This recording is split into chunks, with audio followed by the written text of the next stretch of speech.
Geniuses, welcome to the channel Science Wizard Pooja Ranjan. This channel is all about the science subject of classes 6, 7th, 8th, 9th and 10th physics and chemistry. If you are new to my channel, you can subscribe to the channel for more science videos, and if you like the explanation, then please press the like button and you can share this video with your friends, family and the classmates. So आज जो topic हम discuss करने वाले हैं वो class 8 का chapter 5 है, coal and petroleum, part of a chemistry. और इस चैप्टर पे मैं ऑलरेडी 3 वीडियोस बना चुकी हूँ, सो उनका लिंक मैं आपको डिस्क्रिप्शन बॉक्स में दे दूंगी, आप जाके उनको पहले चेक कर सकते हैं। सो आज जो टॉपिक हम डिस्कस करने वाले हैं वो है पेट्रोलियम। पेट्रोलियम वर्ड से हम बहुत ज़्यादा फेमिलियर नहीं होते, बट हम पेट्रोल और डीजल से बहुत ज़्यादा फेमिलियर होते हैं। आपने देखा होगा कि जो भी कार्स होती हैं या फिर जो भी बाइक्स होती हैं, ठीक है, वो सब पेट्रोल पे चलती हैं। और जनरली जो हैवी व्हीकल्स होते हैं जैसे कि जो ट्रक्स होते हैं, they use the diesel. So petrol और डीजल तो हम सब ने देखा है और हम पेट्रोल पंप पे जाके उसको फिल भी करवाते हैं। सो वो जो पेट्रोल और डीजल है एक्चुअली वो कहाँ से मिलता है हमको, जो कि एज अ फ्यूल हम यूज़ कर रहे हैं। सो बेसिकली वो जो पेट्रोल डीजल होता है वो हम एक्सट्रैक्ट करते हैं फ्रॉम द पेट्रोलियम। सो इसीलिए ये जो पेट्रोलियम होता है इसको हम क्रूड ऑयल भी कहते हैं। क्रूड ऑयल का मतलब होता है कि जो अनरिफाइंड है, जो कि अनप्रोसेस्ड है, जिसको प्रोसेस नहीं किया गया है।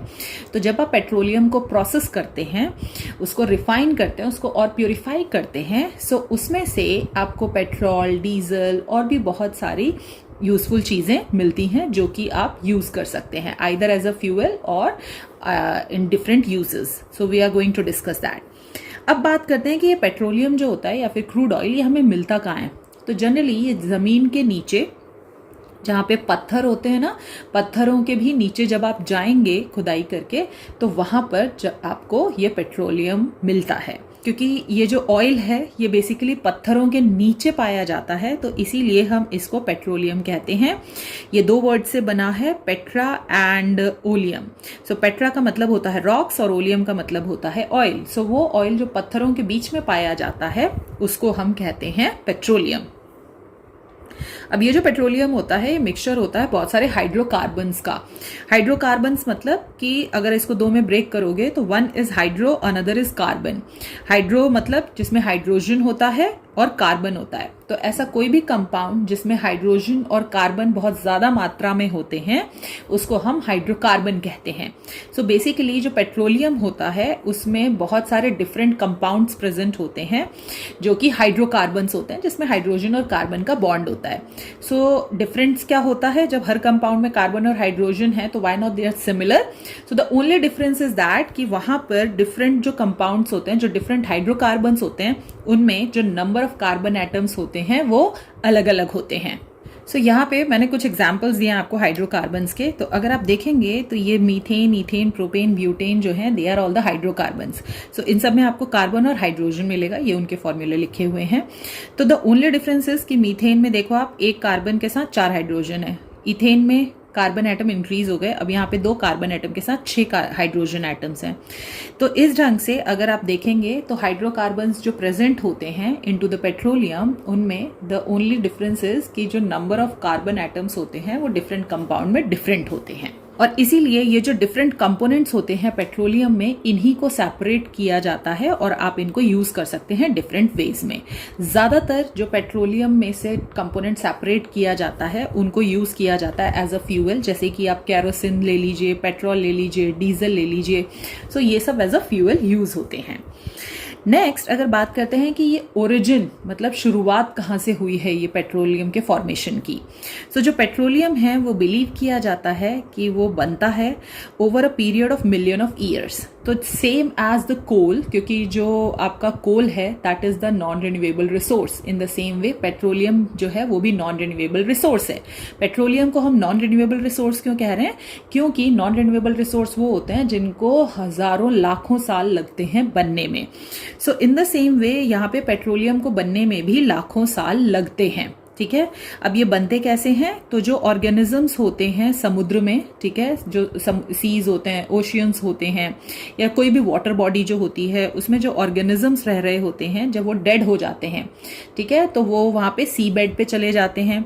और क्योंकि पानी जो है वो कॉन्स्टेंटली इधर से उधर मूव करता रहता है, तो उसके कारण जो सैंड है वो भी इधर से उधर मूव करती रहती है। इसके कारण क्या होता है कि जब वो सी बेड में पहुंच गए हैं तो वहां पे सैंड के और क्ले के इधर से उधर मूवमेंट के कारण वो बरीड होते जाते हैं deep under the sea bed, कि वो नीचे नीचे नीचे नीचे नीचे धीरे धीरे करके बरी होते जाते हैं over the period of time. So वो इतना नीचे दब जाते हैं कि वहां पर बहुत ज़्यादा हाई टेम्परेचर होता है, हाई प्रेशर होता है और ऑक्सीजन अवेलेबल नहीं होता है। So in the million of year due to the high temperature and pressure, वो जो मरे हुए ऑर्गेनिजम्स होते हैं they convert into the petroleum hydrocarbons. So जो कोल है और या फिर पेट्रोलियम है, ठीक है, दोनों का फॉर्मेशन ऑलमोस्ट सिमिलर तरीके से ही होता है। जो कोल होता है वो जो धरती पे ऑर्गेनिजम्स होते हैं या फिर जो प्लांट्स होते हैं जब वो डेड होते हैं तो वो भी सिमिलरली बरीड होते हैं deep inside the earth crust and due to the high temperature and pressure they convert it into the coal. और यहाँ पे जो पेट्रोलियम है वो सी बेड में जो सी में ऑर्गेनिजम्स होते हैं जब वो डेड होते हैं तो वो सी बेड में जाते हैं और फिर उसके बाद वो डिपॉजिट होते जाते हैं नीचे, और जब वो बहुत ज़्यादा डेप्थ में चले जाते हैं तो वहाँ पे due to the high temperature and pressure उनका कंप्रेशन होता है और उसके कारण they convert it into the petroleum. Next if we talk about कि ये अकर कहाँ करते हैं, ये पाए कहाँ जाते हैं पेट्रोलियम। सो जनरली ये जो पूरा प्रोसेस होता है पेट्रोलियम फॉर्मेशन का, तो उसमें सिर्फ पेट्रोलियम ही नहीं बनता है, एक और चीज़ बनती है पेट्रोलियम के साथ which is called the natural gas. Natural gas को हम मीथेन भी कहते हैं जो कि एक अगेन हाइड्रोकार्बन है। सो यहाँ पे पेट्रोलियम और नेचुरल गैस में इतना ही डिफरेंस है कि जो पेट्रोलियम है वो लिक्विड स्टेट में होता है और जो नेचुरल गैस है वो गैसियस स्टेट में होती है। जनरली पेट्रोलियम और नेचुरल गैस हैं एक साथ ही पाए जाते हैं as a large deposit deep inside the earth crust. So अगर आप अपनी अर्थ की डिफरेंट लेयर्स देखोगे तो जो सबसे फर्स्ट लेयर होती है that is the earth crust, उसके अंदर होता है मेंटल और फिर होता है कोर। तो जो क्रस्ट वाला पार्ट होता है अर्थ का, ठीक है, तो जब आप अर्थ के सरफेस पे से डिग करते जाओगे नीचे की तरफ और जब वो डीप में पहुंचोगे आप अर्थ क्रस्ट के, तो वहां पर आपको ये पेट्रोलियम और नेचुरल गैस मिलते हैं। जनरली जो पेट्रोलियम होता है उसको ऑब्टेन किया जाता है by drilling through the earth, ठीक है, तो आपको खुदाई करनी पड़ती है डिफरेंट लेयर ऑफ अर्थ के थ्रू। और इम्परवियस का मतलब होता है नॉन पोरस रॉक्स के थ्रू, ठीक है। सो यहाँ पर जब आप ड्रिल करते हैं सो सबसे पहले आपको इस लेयर में खुदाई करनी होती है, फिर उसके बाद वहां पे रॉक्स आते हैं क्रस्ट में, अर्थ क्रस्ट में, उन रॉक्स को भी आपको ड्रिल करना होता है। ये जो रॉक्स होते हैं ये नॉन पोरस होते हैं, इनके थ्रू कुछ पार नहीं कर सकता है। और फिर उसके बाद यहाँ पे आपको ये पहले गैस मिलती है, तो सबसे पहले आपको नेचुरल गैस एक्सट्रैक्ट करनी पड़ती है because gas is more lighter as compare to the liquid. So इसीलिए ऊपर गैस डिपॉजिट होती है और नीचे आपका क्रूड ऑयल जिसको आप पेट्रोलियम कहते हैं वो डिपॉजिट होता है।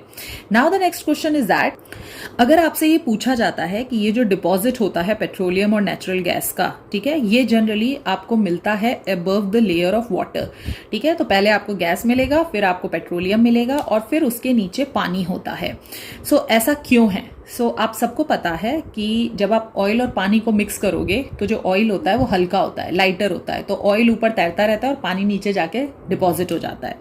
So in the same way जो ऑयल और गैस हैं वो लाइटर होते हैं पानी से और इसीलिए वो मिक्स नहीं होते हैं। तो जो पानी है वो नीचे रहता है, उसके ऊपर पेट्रोलियम होता है और गैस सबसे लाइटर होता है, इसलिए सबसे ऊपर नेचुरल गैस होता है।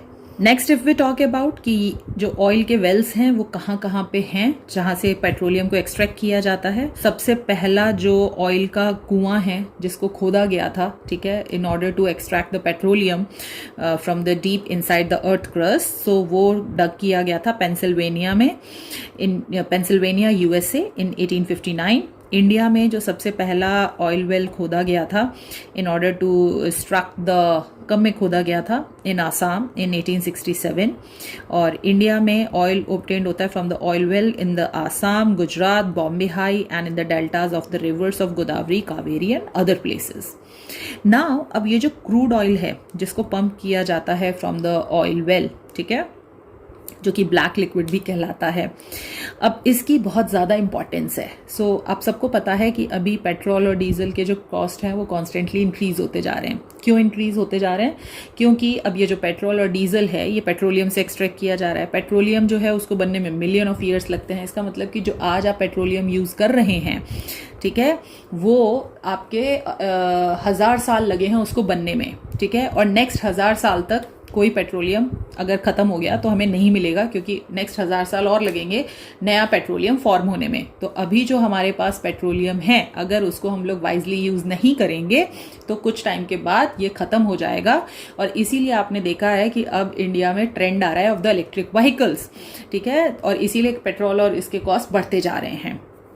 और ड्यू टू इम्पोर्टेंस आज की दुनिया में इसको हम ब्लैक गोल्ड भी कहते हैं, क्योंकि जो पेट्रोलियम है वो काला होता है, ठीक है, थिक लिक्विड होता है, और क्योंकि उसका कॉस्ट ऑलमोस्ट सोने के जितना हो गया है तो that's why it is called the black gold. उसकी इंपॉर्टेंस बहुत ज़्यादा है।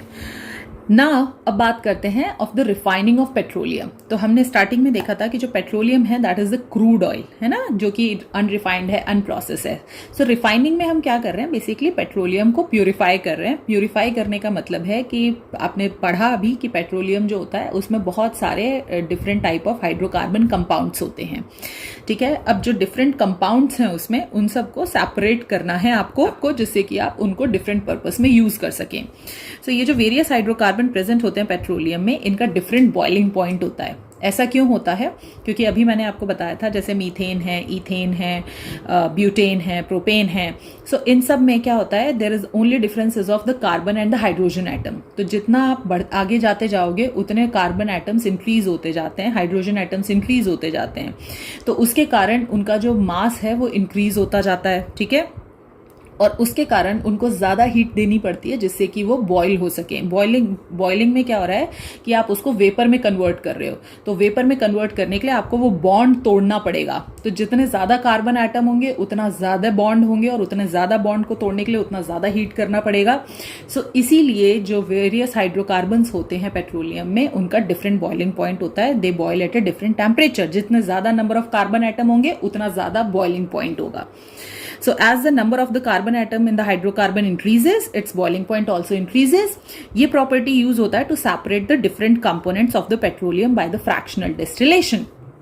और यही प्रॉपर्टी कि डिफरेंट जो हाइड्रोकार्बन्स हैं वो डिफरेंट टेम्परेचर पे बॉईल करते हैं। सो इसी प्रॉपर्टी को यूज करके by the help of the fractional distillation हम डिफरेंट हाइड्रोकार्बन्स को सेपरेट कर सकते हैं फ्रॉम द पेट्रोलियम।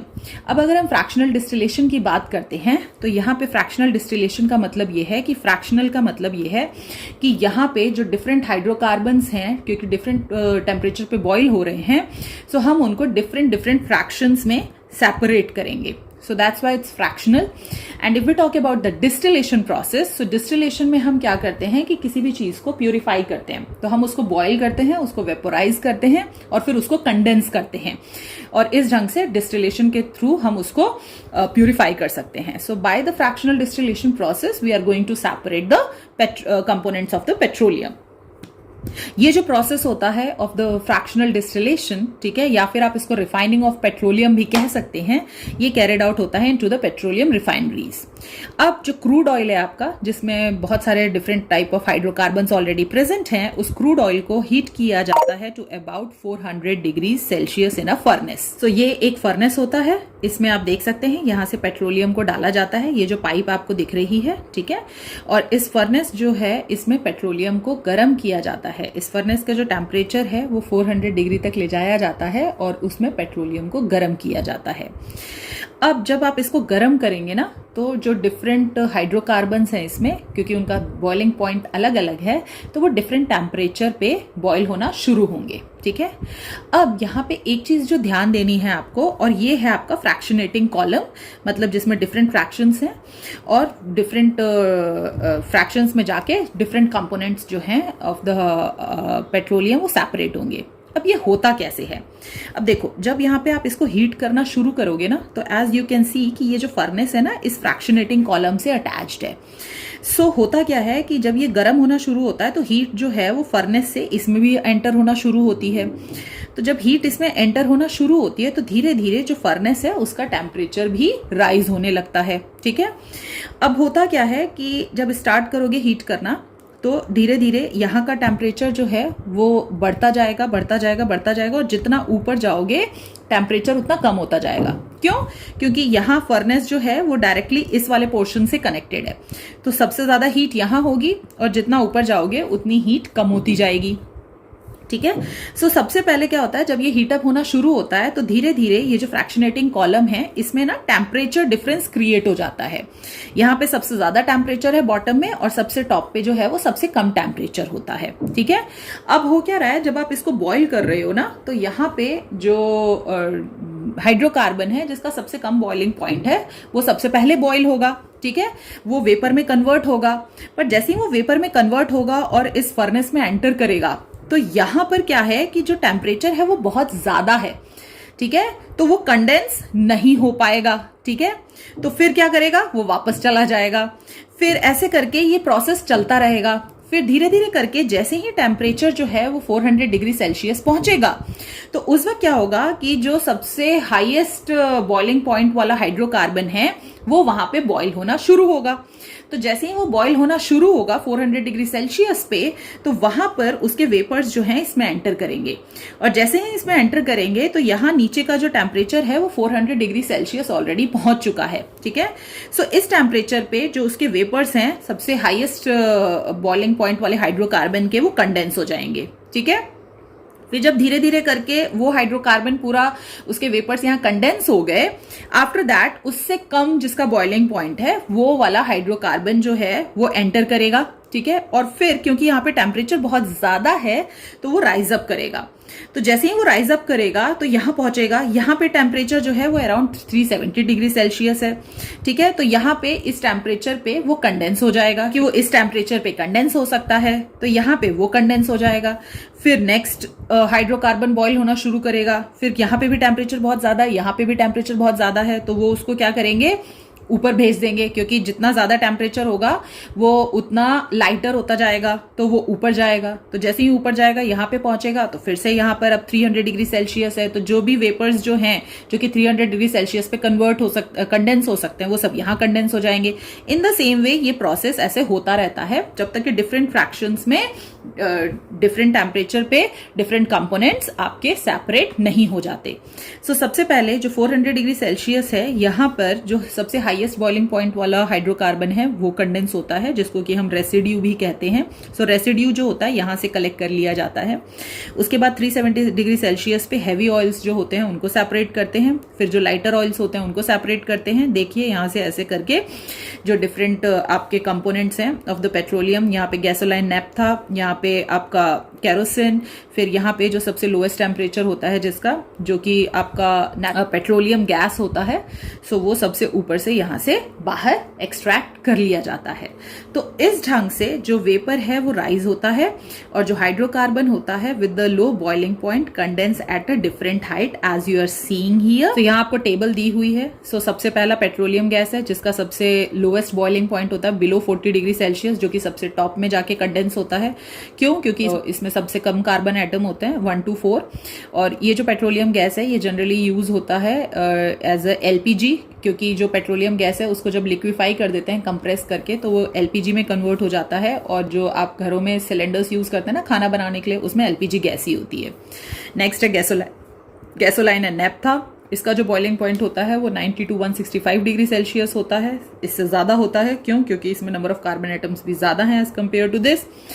ये जो होता है इसमें पेट्रोल जो है वो ऑब्टेन किया जाता है जिसको कि आप मोटर फ्यूल्स में यूज करते हैं या फिर एविएशन फ्यूल जो होता है जो आपके प्लेन्स उड़ाए जाते हैं उसमें एज अ फ्यूल यूज होता है, या फिर इसको यूज करते हैं as a solvent for the dry cleaning. तो आप ड्राई क्लीनिंग के लिए जो कपड़े भेजते हैं तो उसमें पानी से उनकी क्लीनिंग नहीं की जाती है, they use the petrol over there. Next आपका केरोसिन है। तो केरोसिन जो होता है उसमें जो बॉइलिंग पॉइंट होता है उसका 150 to 245 होता है। Number of carbon atom 10 to 16 है और ये ज़्यादातर एज अ डोमेस्टिक फ्यूल या फिर जो जेट इंजन फ्यूल्स होते हैं उसमें यूज होता है। नेक्स्ट लाइट ऑयल है, उसका बॉइलिंग पॉइंट आपको दिया हुआ है, नंबर ऑफ कार्बन एटम्स दिए हुए हैं और ये एज अ डीजल इसको कहते हैं। और ये डीजल जो होता है वो आजकल एज अ फ्यूल यूज होता है specially in the heavy vehicles और इलेक्ट्रिकल जनरेटर्स जो होते हैं। जो लाइट चली जाती है तो जनरेटर ऑन करते हैं ना, तो उनको चलाने के लिए भी फ्यूल चाहिए होता है, तो वहाँ पे डीजल ही यूज होता है।